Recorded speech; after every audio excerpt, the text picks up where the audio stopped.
Something entered our solar system last year. It was not invited. It did not follow the rules. It moved at 137,000 miles per hour, faster than anything that belongs here. And when telescopes from 3 continents locked onto it simultaneously, they captured something that stopped scientists cold. A beam of light, narrow, focused, directed toward Earth. For a few seconds, every assumption humanity has ever made about being alone in this universe cracked right down the middle. And the most terrifying part? The agencies that were supposed to tell you about it went very, very quiet.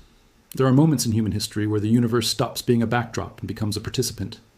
July 1st, 2025 was one of those moments. It was not announced with fanfare. It was not broadcast across every news channel on the planet. It came the way the most dangerous things always do, quietly in the data buried inside a technical report filed by a robotics survey telescope in the Atacama Desert of Chile. The Atlas Station, part of NASA's early warning network designed to catch asteroids before they catch us, had found something. And the moment the orbital calculations came back, the people in that room understood this was not a rock from the neighborhood. This was a visitor from somewhere else entirely. They called it 3I Atlas. The 3I is not a dramatic designation. It simply means this is the 3rd interstellar object ever confirmed to have entered our solar system from outside it. The first was Oumuamua in 2017, a strange, thin, tumbling object that defied explanation and left science still arguing about what it actually was.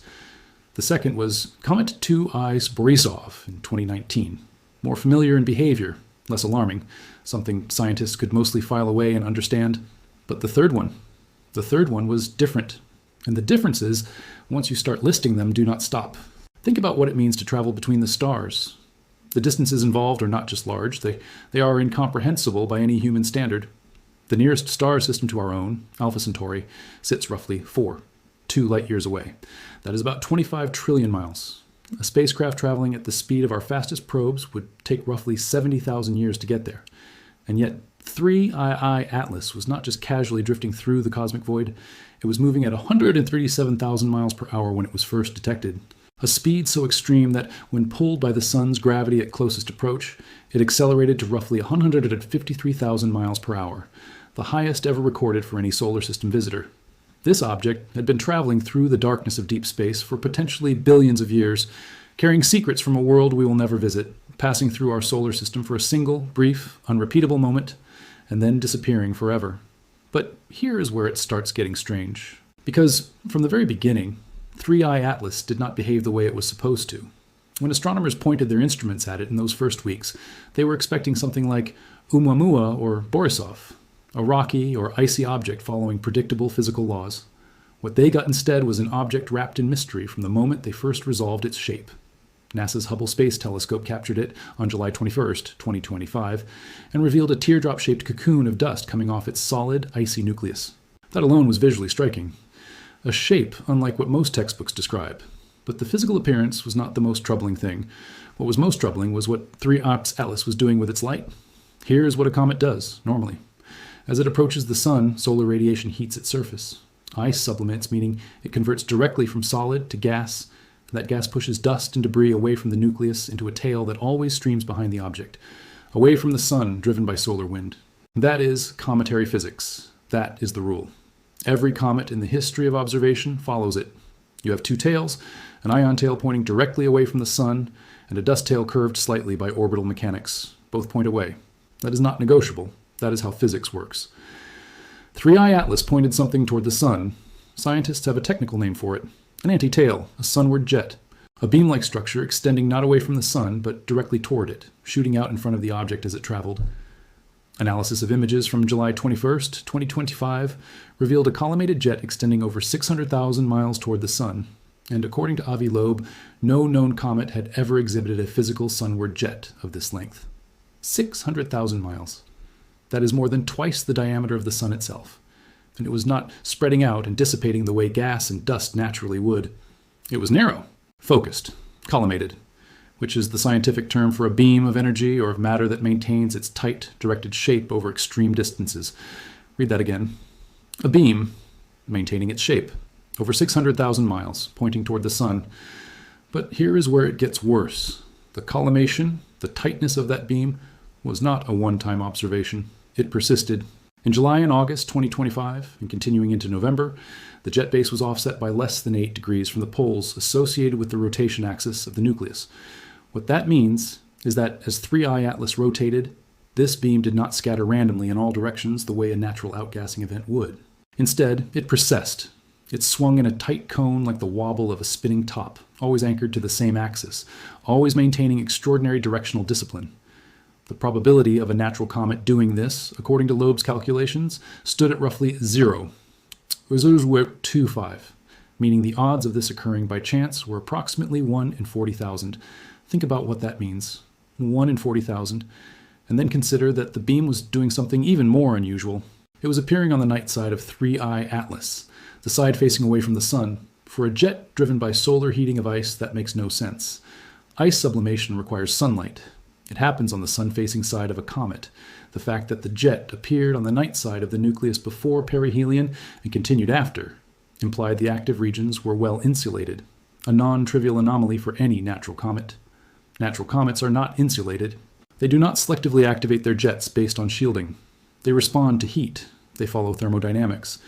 But this object seemed to be operating on its own schedule, its own logic, one that did not align with any existing model. And this is where everything changes.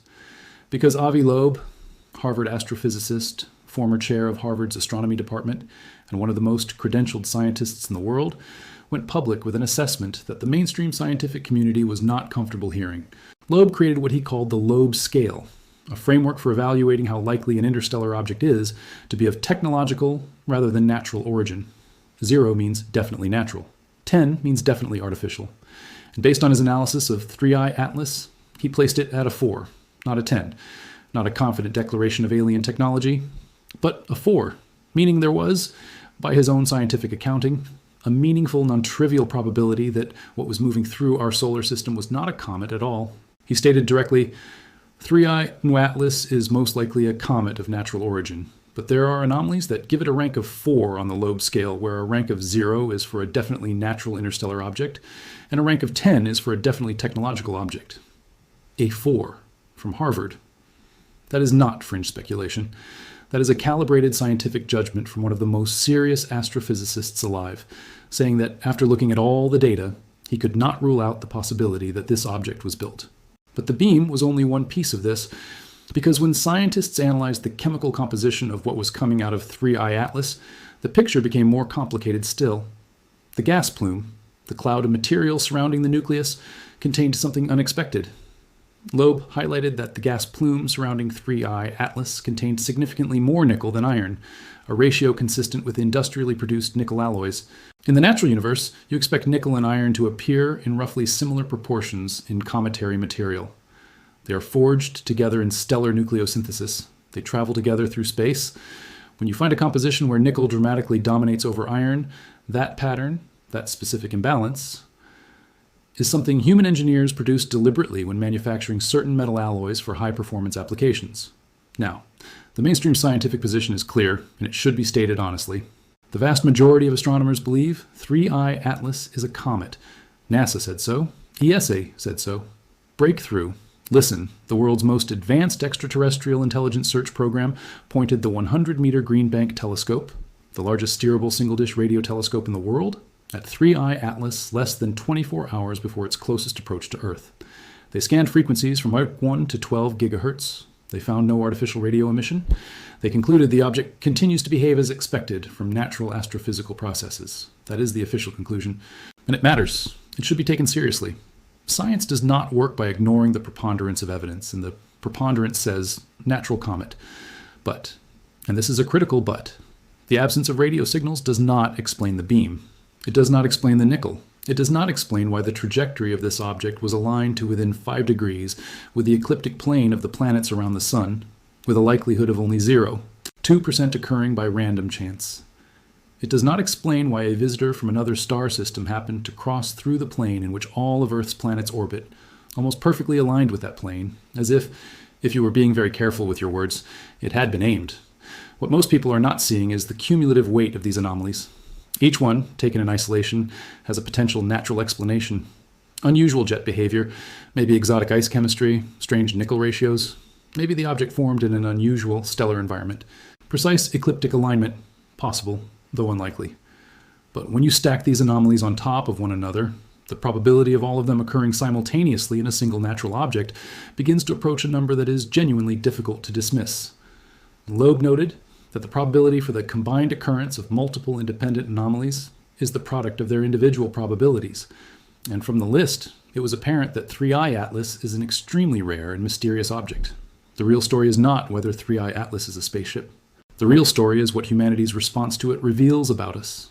Because the object entered our solar system in July, it passed by Mars in October, it made a close approach to Mars at a distance of 0, 194 astronomical units on October 3rd, 2025. Close enough that NASA's Mars Reconnaissance Orbiter was able to image it directly, capturing extraordinary detail of its nucleus and its strange emissions. It reached perihelion, its closest approach to the Sun, on October 29th, and then it turned toward Earth. By December 19th, 2025, it was at its nearest point to our planet. And in those months between discovery and departure, the public narrative around 3I Atlas went from scientific curiosity to viral phenomenon to contested controversy to quiet official conclusion. Almost too neatly, almost too quickly. Consider the timeline of the beam incident itself. According to informed sources and documentation from the period, multiple observatories across Hawaii, Chile, and South Africa simultaneously captured a brief, directed flash of light emanating from 3I Atlas. It lasted only a few seconds, much too short to be a natural flare, and was narrow, as if concentrated. The timing and trajectory of the signal appeared to indicate that the beam of light had originated directly from 3I Atlas and was pointed in the direction of Earth. For a body that had been traveling through the void for potentially billions of years, the timing of this event, occurring as the object was at its closest approach, was not something that went unnoticed. Scientists scrambled to explain it. Two camps formed almost immediately. The first argued for natural mechanisms, reflective crystalline minerals in the surface composition that might channel and focus sunlight under specific geometric conditions, or internal ice fractures releasing pressurized gas in a sudden concentrated burst. These are legitimate hypotheses. Space is strange, and natural objects produce genuinely bizarre phenomena. The second camp was smaller, quieter, and more careful with its language, but it raised the question that nobody in official circles wanted to engage with directly. What if it was intentional? Think about what that question actually means. Not in a tabloid sense, not in a science fiction sense, in the most cold, analytical, uncomfortable scientific sense. If you were an object crossing through a foreign solar system, moving at 58 kilometers per second, passing within 270 million miles of a planet, and that planet happened to be emitting electromagnetic signals across every frequency of the spectrum, broadcasting its own existence relentlessly into the cosmos, would you acknowledge it? Would you perhaps send a brief directional pulse? A ping? The question cannot be answered. But it also cannot be unasked. What followed the beam incident on social media was exactly the kind of chaos that genuine ambiguity produces. The hashtags JRE, Atlas Beam, and TOS Alien Flash trended for days. Backyard astronomers turned their scopes heavenward. Excerpts from the Rogan interview went viral. Joe Rogan, who has built an audience of tens of millions by asking the questions that mainstream media avoids, devoted significant time to 3I Atlas. He brought in Avi Loeb. He asked the questions. And when someone of Loeb's credibility sits across from a host with that kind of reach and says, "There are anomalies I cannot explain," the conversation changes. It moves from the pages of academic journals into the living rooms and phones of ordinary people who had never thought about interstellar objects before. And those people started demanding answers. Not theories, not probabilities. Answers. The agencies did not provide them. NASA's official position was consistent and clear. This is a comet. There is no danger. Move on. NASA stated plainly on its website that 3I Atlas was a comet and did not pose any risk to Earth. Multiple professional astronomers publicly pushed back against Loeb's more speculative claims, arguing that his anomaly calculations misunderstood known cometary physics. One prominent rebuttal argued that the sunward jet behavior was something comets simply do, and that Loeb's tail-length calculations were wrong because he had fundamentally misunderstood how dust in tails responds to solar radiation pressure, which is approximately 1,000 times larger than solar wind ram pressure for the relevant particle sizes. These are serious scientific objections. They deserve to be heard, but they also sit uncomfortably alongside the data that those same scientists acknowledge is genuinely unusual. You cannot simultaneously argue that Loeb's anomalies are explainable and refuse to explain all of them. And as of the final weeks of 3I Atlas's time in our solar system, several key anomalies remained without complete consensus explanation. Here is what we know with certainty. 3I Atlas is a large, active comet with a unique chemical composition, offering a rare sample of material from another star system. Observations from a global array of telescopes and spacecraft confirmed its natural origin, finding no signs of artificial technology. That is the scientific consensus. It is not a fringe position. It is where the data leads when evaluated in full. But here's what we also know. 3I Atlas brightened far more steeply as it approached the Sun than 2I Borisov did. Its rate of brightening scaled with a power index of 3, 8, significantly steeper than what you would expect from a simple reflective object, and rising in a manner that suggested unusual nucleus properties or some other active process. The gaseous species it produced, including hydroxide, cyanide, nickel, and iron, appeared in proportions and combinations that generated genuine scientific papers trying to understand the mechanism. And the anti-tail, the sunward beam, the directed collimated jet, continued to be observed and discussed right up until the object exited the inner solar system. Arc-Civ. The departure happened gradually. After its closest approach to Earth on December 19, 2025, 3I Atlas began moving outward. Its brightness faded. Its signals grew weaker. The data streams from the observatories tracking it thinned and eventually stopped one by one as the object moved beyond the sensitivity limits of the instruments available. NASA's Hubble Space Telescope made its last observation of 3I Atlas on November 30, 2025, nearly 3 weeks before the closest Earth approach, meaning the last detailed structural images of the object predate its final pass by our planet. What it was doing, precisely in those final days of proximity, the exact nature of its emissions, the precise behavior of the beam, was captured by smaller ground-based telescopes with less resolution, less sensitivity, and less capacity to settle the debate definitively. That is not a conspiracy. That is just the limitation of human infrastructure. We did not have a spacecraft at 3I Atlas. We did not have eyes close enough to see it clearly at the moment it was closest to us. We watched it through glass from a distance of 270 million miles, and we interpreted what we saw as best we could. And it left before we could gather the data needed to answer the questions it raised. And this is where the real weight of the story lands, because 3I Atlas is gone. Its journey toward our sun has ended, and it is leaving our solar system. It will not come back. Its hyperbolic orbit confirms it is not bound by the sun's gravity, meaning it is passing through our system only once before disappearing forever into deep space. Whatever it was, natural comet, unusual interstellar iceberg, or something we do not yet have a category for, we had one chance to study it, one window in all of human history when this object from another star system was close enough to examine, and that window is now closed. But the questions it raised are not closed. They are, if anything, louder now in the silence of its absence. Think about what we are actually confronting here. In less than a decade, 3 objects from outside our solar system have entered, passed through, and exited.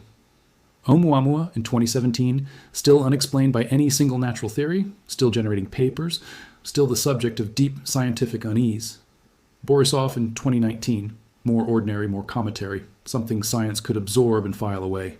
And now 3I Atlas in 2025, the most active, the most observed, the most anomalous of the 3, traveling at a speed implying it has been wandering the galaxy for billions of years, exhibiting behaviors that generated 14 separate formal anomaly papers from one of Harvard's most distinguished scientists, firing something that looked and behaved like a directed beam of light in the direction of Earth during its closest approach, and then leaving without providing anything close to a definitive answer. According to informed sources within the planetary science community, the rate of interstellar object detections is expected to increase dramatically over the coming decade as new survey instruments come online. The Vera Rubin Observatory in Chile, a next-generation telescope capable of surveying the entire visible sky every 3 nights, is expected to detect dozens of interstellar objects over its operational lifetime, which means 3I Atlas may not be the anomaly. It may be the introduction.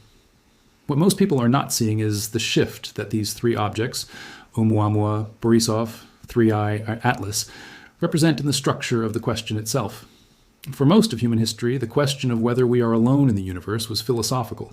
It lived in the realm of religion, speculation, and late-night imagination. There was no data.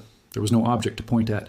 There was no beam of light captured simultaneously by 3 observatories on different continents that forced the world's most senior astrophysicists to write careful, hedged, but deeply serious papers about whether a visitor from another star system might be technological in origin. Now there is data. Now there are objects. Now there are anomalies with formal probability assessments attached to them. The question has moved. It is no longer, do you believe in aliens? Or it is, What is the probability that this specific object, which we observed directly with real instruments over a period of months, was natural? And what are we prepared to do if that probability is not 100%? Avi Loeb's answer to that question, published and peer-reviewed and available for anyone to read, is that the probability is not 100%. It is not even 90%. It is somewhere in the range that earns 3i Atlas a 4 on a scale specifically designed to evaluate this question. And Loeb is not alone. Loeb is the loudest, the most public, the most willing to put his credibility on the line. But the anomalies he identified were not invented by him. They are in the data. They are in the images. They are in the spectroscopic measurements taken by telescopes at the European Southern Observatory, by Hubble, by the Mars Reconnaissance Orbiter, by amateur astronomers with Zero, 3-meter instruments in Germany who stacked 106 60-second exposures and saw a teardrop-shaped coma with an extension pointing toward the sun. The beam was real. The debate about what produced it is unresolved, and the object that fired it is now beyond our reach. There is one more thing worth understanding. 3i Atlas is currently heading outward and is expected to approach Jupiter at a distance of 0. 357 astronomical units around March 16, 2026, where gravitational perturbation from the planet will slightly alter its trajectory before it exits the solar system for the final time. After that, it will travel in a new direction, one we can calculate but never verify, carrying whatever it is into the interstellar darkness towards stars we will not be able to reach for tens of thousands of years with any technology currently imaginable. Somewhere along the way, if it is natural, it will continue to outgas and emit and slowly decay, a 4 billion-year-old artifact of another stellar neighborhood crumbling peacefully across the eons. But if there is something else to it, if even one of those 14 anomalies reflects a process we do not yet have the framework to understand, then somewhere out there, whilst in the dark between stars, something is moving that came from somewhere we have never been, passed through our neighborhood, potentially looked at us, potentially sent a signal in our direction at the moment of closest approach, received no coherent reply, and left. And the next one is coming. The telescopes are already watching. The algorithms are already running. Somewhere in the data, streaming in from Chile, from Hawaii, from orbit, there's an object whose hyperbolic trajectory has not yet been resolved, whose anomalies have not yet been cataloged, whose beam, if it fires one, will hit Earth while better instruments are pointed at it this time. The question is not whether humanity is ready for that moment. The question is whether humanity has decided yet what it will do with the answer. Because based on what happened with 3i Atlas, the truth is that we observed something extraordinary, argued about it furiously, officially classified it as natural, and watched it leave without ever reaching consensus on the most important details. We had a visitor. We are not sure what kind. And the universe, indifferent to our uncertainty, has already moved on. What happens when the next one is closer? What happens when the next beam lasts longer? What happens when the next object does not leave? These are not rhetorical questions. They are the exact questions that the scientists who tracked 3i Atlas across the sky for 6 months are now sitting with in offices and observatories and late-night email threads, as the data from the encounter is still being processed, still being debated, still generating papers that will continue to appear in journals for years. The official story says it was a comet. The data says it was complicated, and somewhere between those two sentences lives the most important question the human species has ever failed to fully answer. The sky above you tonight is the same sky those telescopes were watching, the same darkness that carried 3i Atlas from wherever it came from, through our solar system past Mars, past Earth, and out the other side. Whatever was out there, it saw us. Whether we were seen in return, that, as of today, remains unknown. And in science, as in everything that matters, unknown is not the same as impossible.